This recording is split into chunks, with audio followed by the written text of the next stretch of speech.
All right, let's talk about what was a incredible game. What a way to kick off this game. For a second, it didn't feel like it was going to be as good of a game as the Chiefs definitely got. They never got up by a ton, but they got up by 7, and it felt like they were up by more at a certain point.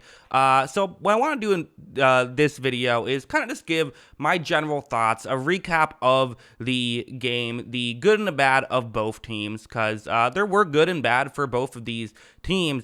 Let's just get into it. First, let's just talk about what this means for the Lions. I mean, I know that it's been a tough time for Detroit, and there's so much optimism with the Lions, and early on, this game kind of, to me, felt like how I expected this game to go, which was, it was a little bit lower scoring than I thought, but it was kind of the Lions maybe not quite looking as good as we hyped them up to be right off the bat, and the Chiefs also struggled a little bit early on, did not play their best football, but it was like, okay, Chiefs looked good, felt like the Chiefs were eventually going to run away with it, but it didn't happen, and there's definitely something to be said about the fact that when you get a pick six, that just helps your team out a lot, right? Obviously, what should have just been a catch by Tony's drop issues were, probably the biggest contributing factor in this football game, actually. If Tony could catch this, maybe could have been a handily won game by the Chiefs. But again, that's part of the game. Tony has those drop issues.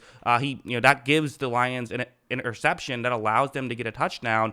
I do think if I'm a Chiefs fan, I'm a little all over the place here, sorry, but if I'm a Chiefs fan, I'm not freaking out about this loss because you have to look at it just, how it happened.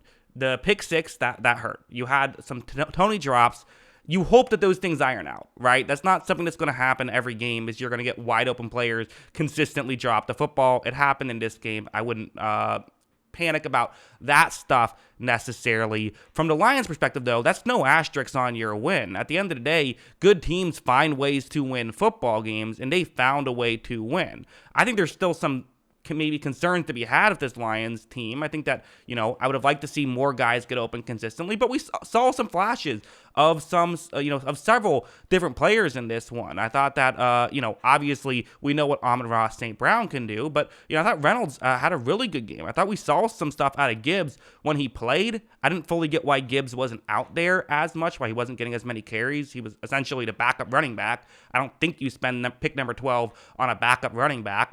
They did, but I don't think that's by design. So, interested in seeing where he goes from there. Also, I thought Sam Laporta did some nice things. So, even Khalif Raymond had a big catch. So a lot of guys came through, and that offensive line just did what we expected it to do. It had a great day, and that was kind of the MVP of this game. And I thought Goff played well. Like, this was a good Goff performance for the most part, so you got to give him a ton of credit as well. And I guess the one other player that I think we really have to highlight is Aiden Hutchinson. I mean, he was just consistently showing up in this game. You could not avoid noticing him consistently throughout this one. So for the Lions, so many players played well. Obviously, Brian Branch, yeah, it was lucky that the ball got bounced up to him. He still had to make the play, and he did. That was a great interception. I hope he's okay. That injury sucks. But, again, they held the defending champs to just 20 points. Like,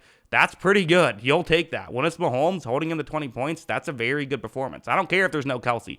That's still a very good performance, especially when this is a defense really full of a bunch of guys who haven't played together. So while there were some points left on the table for Kansas City, absolutely. You could argue 4 drives were stalled just due to drops. Drops are going to happen, and you still have to end the drives after that. So really good stuff there throughout. Going on to Kansas City, I touched on it earlier.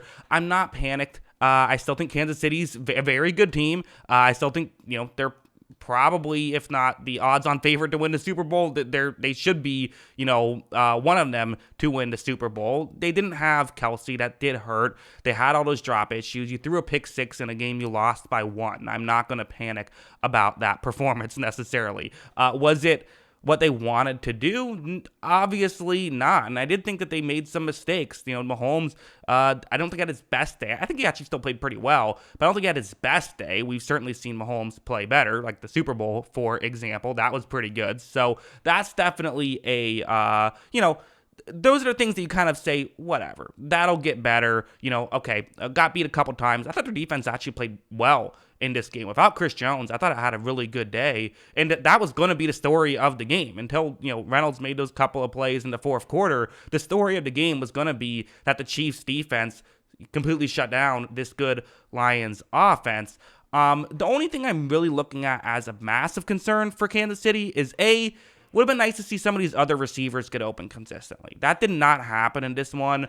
They got open to some degree and, again, had those drop issues. You would like to see those role players stepping up the way that we saw last year. Also, the tackle issue was just an issue. It just was. I mean, this is something that Chiefs fans, I got pretty heavily attacked on Twitter when I said that I hated the decision to sign Jawan Taylor to that kind of money. Not that he's a garbage player, but I just thought that was a pretty massive overpay.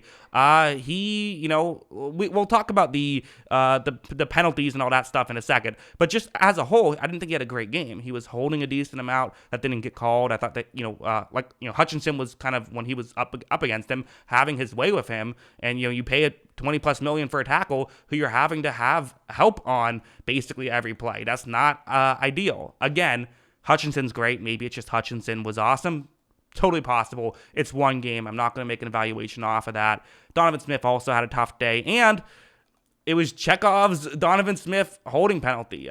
Chiefs fans, get used to that. That's all I have to say. As a Tampa Bay fan, he will get the holding penalty at the worst possible time, and that's what he did in this game. Took away what would have been if he just made that block, that would have been a pass that would have got them at least close to field goal range, but with Butker in field goal range, that's what he does. He gets those holding penalties at the worst possible time. So that's a concern. The Jawan Taylor false starting of it all. A lot of people were saying he finally got caught. If he finally got caught, I would actually be on the Kansas City Chiefs side a little bit. I would say he was doing it all game. How do you call it on the most important play? I thought that was more significant than the other times. I thought the other times were pretty bang bang. I thought that time it was like a full step ahead. I actually agree.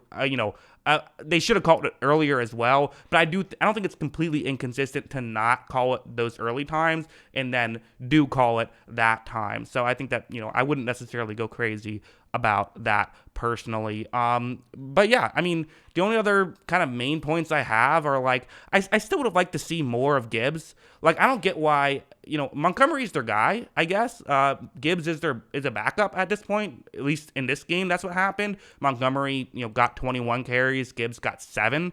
So currently a 75% split. I mean, that's what you do when you have, a bell cow running back practically. So I was a little surprised by that. Maybe they haven't been as impressed with Gibbs as a pure rusher right away. Maybe they don't love some of his other stuff, like his blocking, which was an issue in college, and that's why he just hasn't gotten to playing time just yet.